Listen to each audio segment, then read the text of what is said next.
The BBC has formally apologised to Donald Trump after one of their programmes edited a speech he gave in 2024 before the last election. A major talking point in the US, of course, has been Donald Trump's threat to sue the BBC now after that Panorama program edited up his January the 6th speech, trying to fit him up as encouraging violence that followed down there at those riots at Capitol Hill. Here's a reminder of what the BBC put to air. We're going to walk down to the Capitol, and I'll be there with you, and we fight. We fight like hell. We're going to walk down to the Capitol, and we're going to cheer on our brave senators and congressmen and women. Now, this sort of egregious editing and misleading media coverage doesn't really surprise a lot of us, but as I put to our US contributor Kristen Tate, Donald Trump certainly won't be taking this lying down. Good for him. I mean, this was broadcast 1 week before the 2024 presidential election here in the United States. The BBC did this intentionally. They took out the parts of Trump's speech from January 6th, 2021, where he repeatedly said for his protesters to be peaceful. It's absolutely deceptive editing. This potentially reached tens of millions of people on all of the BBC's various platforms.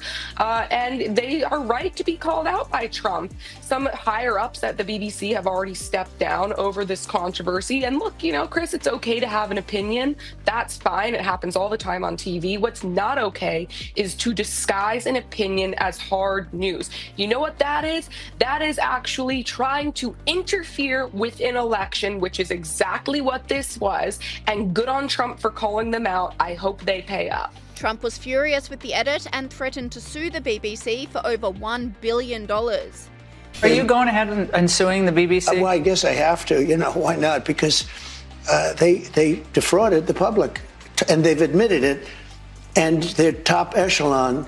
Director General and the CEO This both is resigned. within one of our great allies. You know, this is supposedly our great ally, BBC. The government has a chunk of that one, I guess, but that's a pretty sad event. They actually changed my January 6th speech, which was a beautiful speech, which was a very calming speech, and they made it sound radical. And they actually changed it. What they did was rather incredible. They're showing me the results later on, the results of what they did, how they butchered it up.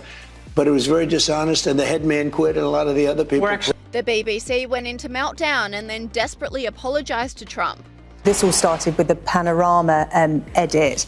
I've just got this in. This is just breaking news, Emma, which relates to this story. We're just hearing that the BBC has apologised to Donald Trump over the editing of a speech which appeared on Panorama in 2024, adding it was an error of judgment and the programme will not be broadcast again in this form on any BBC platforms. So that's the BBC apologising directly to the President of the United States over the editing of a speech that appeared on Panorama in 2024. But Emma, by the sounds of it, there might be another apology to make. Yeah, so that was the one that's caused such a furore over the last week or so that resulted on Sunday night in the Director General of the BBC, the big boss, Tim Davie, resigning. Also, the Chief Executive of BBC News, Deborah Turness, both of those leaving their roles. Then the BBC Chair apologising for what he called an error of judgment. So this really has been the focus of enormous attention. And in another blow, it has come out that this was not an isolated incident. Now we're talking about this Newsnight programme, and what's really interesting about it, according to the Telegraph, who've broken this story, a live guest straight after that speech was played out on Newsnight pointed out that it had been cut incorrectly, changing the meaning. And according to the Telegraph, nothing was done on air to say apologise or to address that. Yeah, to alert people that it had happened. Yeah, and then the next morning in an editorial meeting, it said that it was discussed there, concerns were raised, nothing was done then. There has been a response from the BBC, a BBC spokesperson saying the BBC holds itself to the highest editorial standards. This matter has been brought to our attention and we are now looking into this. Press Secretary Caroline Leavitt confirmed Trump will be taking legal action over the incidents. Thank you, Bev. There's a lot of questions in one there. I will say, I know the president has a very good relationship with Prime Minister Starmer. You have been there, you've seen them in their interactions, you've questioned both leaders in your time joining us when we've gone to the United Kingdom a few different times now. However, he has always been very frank when he disagrees with leaders, even whom he has a good relationship with. And the BBC, being a fair news organization, is definitely an outlet. I think these two leaders would disagree.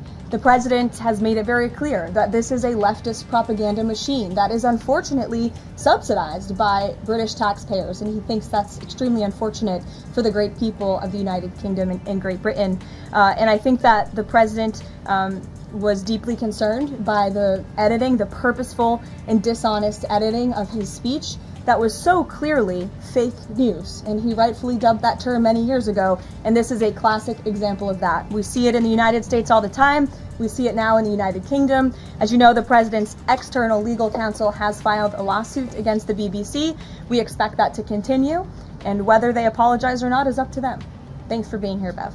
Reform UK leader Nigel Farage slammed the BBC, calling for change to the network. So what we're seeing, folks at home, is, and I said this to you a couple of days ago, this is institutional bias from the BBC. It isn't one outfit, it isn't one firm that have been brought on to make documentaries or anything else. This runs deep throughout the BBC. So let me ask you at home, when is enough enough? When is the time to really do something serious about the charter, about the licence fee? Love to get your thoughts. Tweet #Farage on GB News or email farage@gbnews.com. Even podcaster Joe Rogan exploded on the BBC and the left-wing media. So they decided to paint a different version of what he said, and they're fucked now. They're fucked. BBC? 60 Minutes did it with the Kamala Harris interview, but they did it the other way. They made it look like she had a good answer.